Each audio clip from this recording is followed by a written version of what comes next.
अस्सलाम वालेकुम। आज का हमारा टॉपिक है जन्नतुल बकी।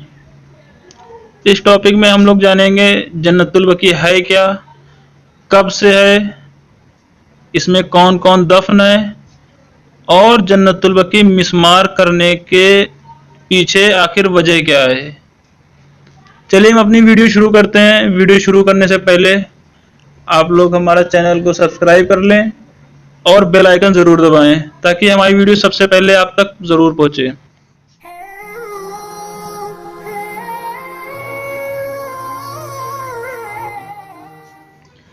चलिए सबसे पहले जानते हैं जन्नतुल बकी है क्या। जन्नतुल बकी या बकी उल गरकद मदीना मुनव्वरा का सबसे पहला और कदीम तरीन कब्रिस्तान है, जहाँ ऐसी ऐसी शख्सियतें मदफून हैं जिससे रसूलुल्लाह बेपनाह मोहब्बत किया करते थे और वो रसूलुल्लाह सल्लल्लाहु अलैहि वसल्लम से मोहब्बत किया करते थे। हम लोगों ने जान लिया है कि जन्नतुल बकी है क्या, और अब जानते हैं कब से है। इस कब्रिस्तान का नाम बकी गरकद इसलिए पड़ा था क्योंकि यहाँ पर गरकद नामी दरख्त हुआ करते थे।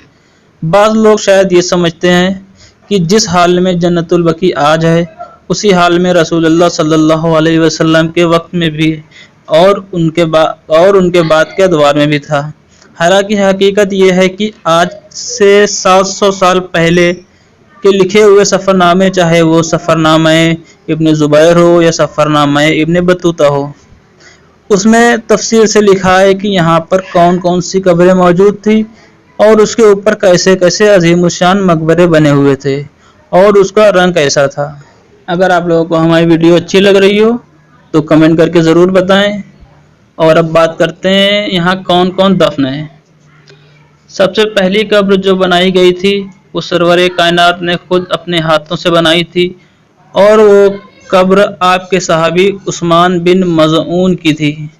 और सिर्फ कब्र ही नहीं बनाई बल्कि शिनाख्त के लिए और ज़ायरीन की सहूलियत के लिए सिरहाने और 35 दो पत्थर भी नस्ब किए थे, जिसको मुआविया के दौर में उसके गवर्नर मरवान बिन हाकम ने हटा दिया, जिस पर सहाबाए कराम ने सख्त रद्द अमल का इजहार किया और एहतजाज किया।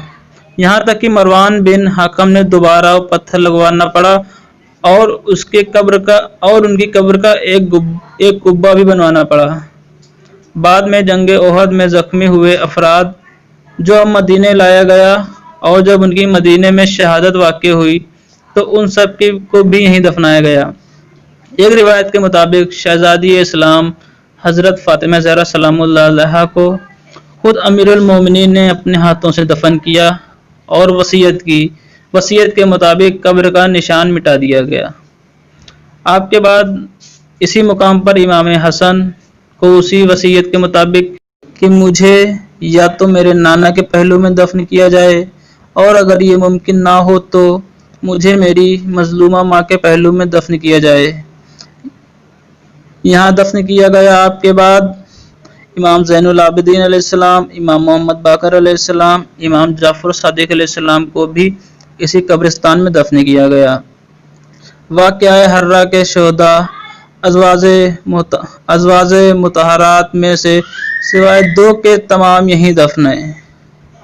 इसके अलावा आपकी रज़ाई माँ जनाब हलीमा खातून, आपके फ़र्जंद हज़रत इब्राहीम, हज़रत अब्बास इब्न अब्दुल मुत्तलिब, आपकी फुफियाँ हज़रत अकील इब्न अबू तालिब, हज़रत अब्दुल्ला इब्न जाफ़र तैयार, हज़रत मोहम्मद बिन हनफिया, जनाब उम्मुल बनीन के अलावा तकरीबन 10,000 से ज़्यादा असहाबे किराम समेत ऐसे बहुत से अफराद की जिनका इस्लाम पर बड़ा एहसान है, यहाँ आराम फरमा रहे हैं।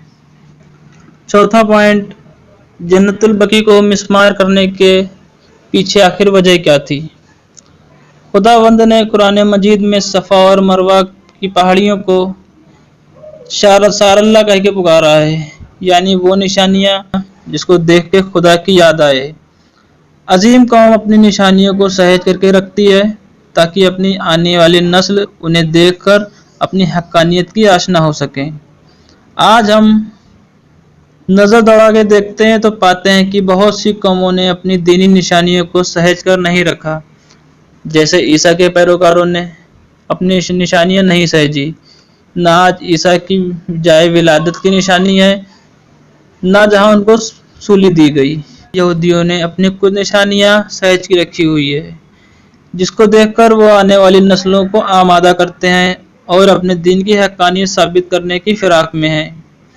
حالانکہ وہ کھلے عام اسلامی مخالف ہیں، جہاں کہیں اقتدار پاتے ہیں مسلمانوں کا سر کاٹنے میں دریغ نہیں کرتے ہیں۔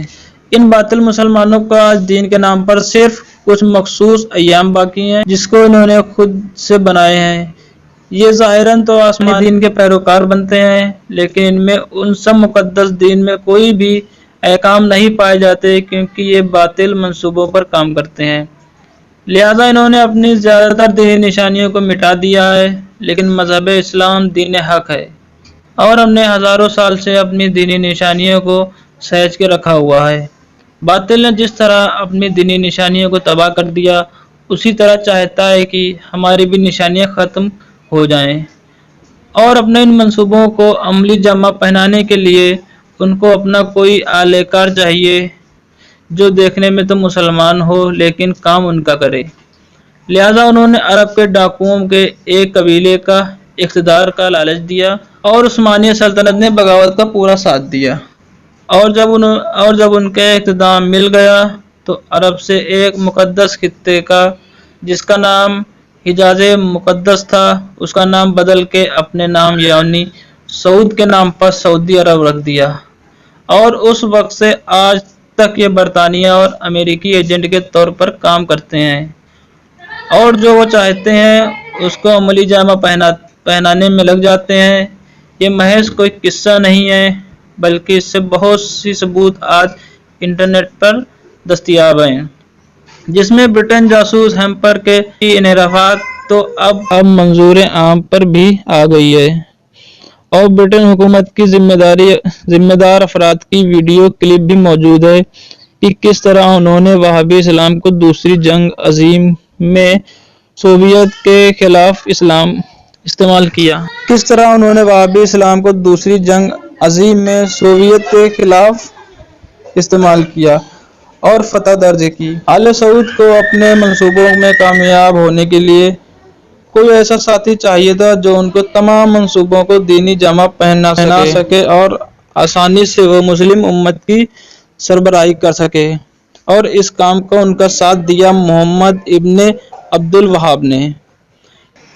اس مٹھی بھر لوگوں کا ٹولہ جو خود کو توحید کا سب سے بڑا پیروکار سمجھتا ہے اور اپنے علاوہ سب کو کافر اور مشرک جانتا ہے، اس نے وہابی فکر کو ترغیب کی اور ایک جھوٹ کو اتنی بار بولا کہ دنیا نے سچ سمجھ لیا۔